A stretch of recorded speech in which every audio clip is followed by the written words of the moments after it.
I want your perspective, if you don't mind. Talk about the last 2 weeks compared to about the first 3 weeks, and what has been the big difference for you guys?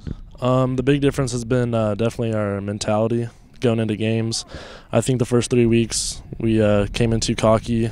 I mean, I even got mad at some of our well, I mean, I'm a senior, so I'm an upperclassman, but I got mad at some of the other upperclassmen for the way we carried ourselves. Just like we were at Ball State, and we were like swinging and stuff, and I'm like, we haven't proven anything yet. So I think we came in just way too cocky, and then we focused on ourselves and our team and what we should do together to be successful, and that's what changed these past 2 weeks. Well, and Coach also said the one thing he really wanted to do was get some fun back into your practices and back into the games. Has that happened for you? Have you seen that? Oh, yeah. The first 4 weeks, actually, our pregame is like first 2 quarters of the game. Like, it was terrible.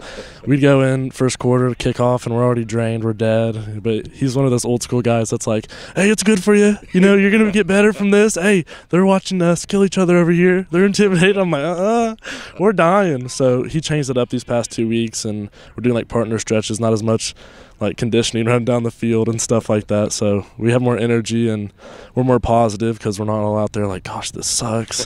We're like ready to go to pregame, get our stretching in, and get ready to hit some people. So. Well, you can really tell the difference, though, can't you? I mean, just your attitude and just the way you guys carry yourselves now. Yeah. Oh, yeah. We're just more positive, and I'm just happy to be here again because we've been winning again. I think we got off track just again being too cocky versus like Shenandoah. We like laid down and just they took it to us, and they had a great game. So, but yeah. All right, you guys are right back in the race, and it's getting a little tight up top between about 5 teams. How's that feel right now? Yeah, the TC is like wide open for like anyone to win. Like when people say anyone can win on any given Friday, it's true.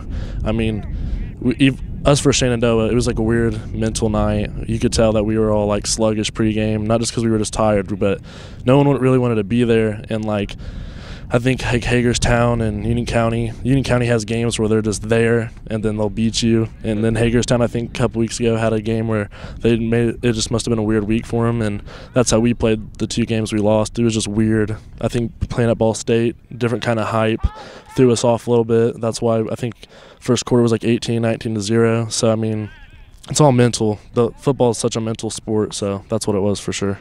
All right, talk about last week. I looked at the numbers. I told Coach the same thing. I mean, I'm thinking, my gosh, you just ran right through them as something I did not expect. How did you guys manage to do that? Well, I'm just going to start off by saying I remember it was the second run play, and I told Coach, I'm like, we're going to run down them the whole game. Like, I could just tell just our linemen were there. They were communicating, making play, like they were yelling calls. And like the first couple games, I don't know if they were just being shy or I don't know what they were doing, but they weren't making calls. They weren't audibling or anything like that. So, but yeah, our running backs were there.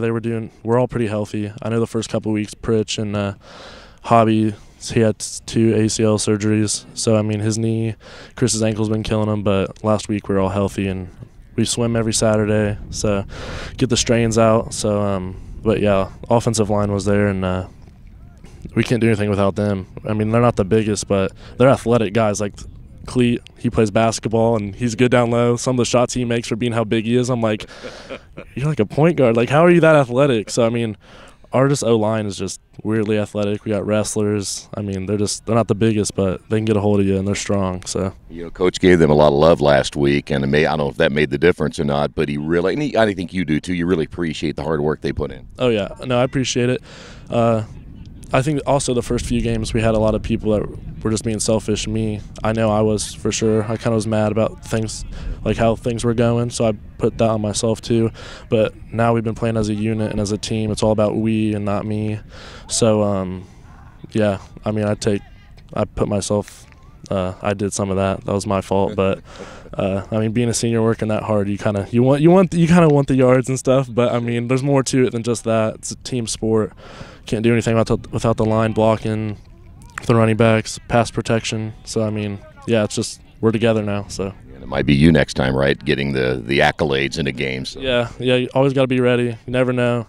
We don't pass that much, but when we do, it's an important play. So, I mean, we have me and we have Jelly, who's never played football before, but he's super athletic, and we switch in and out, and he's fast. He might not be as big or strong, but he's fast, and he can create separation between the DBs. So, Yeah. It's going to be a fun week.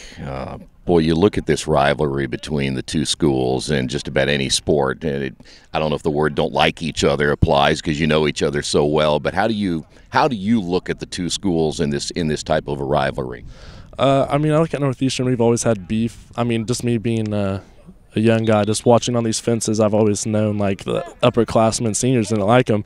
I don't know why we don't like them, but I guess it's just passed down. So I guess we have beef and we're a rivalry. But I mean, so I guess we just keep handing it down. So I mean, I don't know why, but I mean, there's some good kids over there. I played travel basketball with them, went to Chicago with them. I mean, they're all good, respectable guys. But yeah, I mean, I don't have beef with them. I mean, I guess it's a rivalry because we say so. So, I mean, it's like, oh, it's Northeastern, let's go. But, I mean, I don't really care. But yeah, it's supposed to be that way. You get between the lines, you got to hate each other, right? Yeah, and I think just being older, like when you were younger, there's a lot more trash talking. But being an upperclassman and being a leader, you kind of, even if you get a big play and hit someone on the ground, you have to help them up.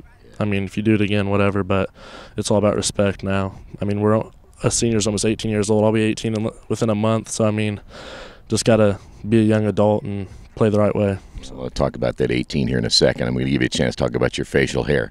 Okay, so don't go anywhere on that one. But let's talk about what you see and their ability to run the football and the wing T offense and all the misdirection and everything that they throw at you. It's got to be really a tough week in preparation. Oh, no, it's really tough. I played every position in football. I played DB, linebacker, DN. The only thing I haven't played is O-line. And, yeah, just being able to – it's hard to read. Get your reads, false reads, you know. Anyone can have the ball back there. I mean, so you just have to pay attention. You're going to have to be focused. So, yeah. From a defensive standpoint, I understand the confusion. From an offensive standpoint, what do you see in their defense? Is there something in there that you guys say, you know what, we can run the football, we can maybe do multiple things this week?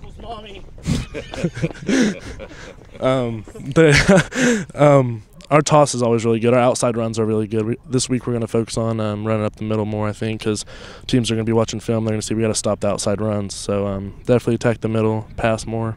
So, yeah. Before I let you go, I just mentioned you have the facial hair, and it's really – and I told you I almost didn't recognize you because you have so much hair now. What is it about this team? Has several guys with a lot of hair, and I'd love to have your hair, man, but it's past my time. So what is it about all the hair? I don't know. Like, I can't really grow this. Like, everyone probably thinks, like, oh, he probably hasn't shaved in a couple of weeks. But I've been growing this out since mid-July, so because I can't grow it in the middle. So it's all about time for me. And, yeah, no, we went to Shenandoah, and I think the athletic director was like, is it required to have a beard at Centerville? And I'm like, I don't know. I mean, I know some of the H-Town boys, like Jake and Clay and all them, grow facial hair. So, I mean, I think it's just being older and being able to do it. Yeah. So is it more intimidating? I guess. I know that if I was shaved right now with a baby face with long hair, I don't think I'd look as intimidating. But, yeah, I think facial hair is an intimidation. Yeah, definitely. Are you a superstitious guy? I mean, do you want to keep it growing if you keep on winning? Or? Oh, yeah, for sure. I'm going to keep it growing. I think I'm going to do maybe bring back the mullet for sectionals. I don't know yet. Cornrows for sure every game. But, oh, yeah. I'm keeping the facial hair. My mom won't let me get my senior pictures yet because she's like, you look like crap. And I'm like, all right, whatever. So I haven't got any pictures done yet. So you mentioned the word mullet. Is that a possibility that sometime we might see a mullet in you? Definitely mullet for sectionals, most likely. If I can get that confidence to get that. If we're going in there with some hype, I'm going to have a little business in the front, party in the back. So you promise me you'll talk to me at that time, right? Yeah, I promise I'll talk to you with the mullet. Oh, yeah, for sure. All right, man. Thanks. Hey, good luck this week. Appreciate it, man. Good job.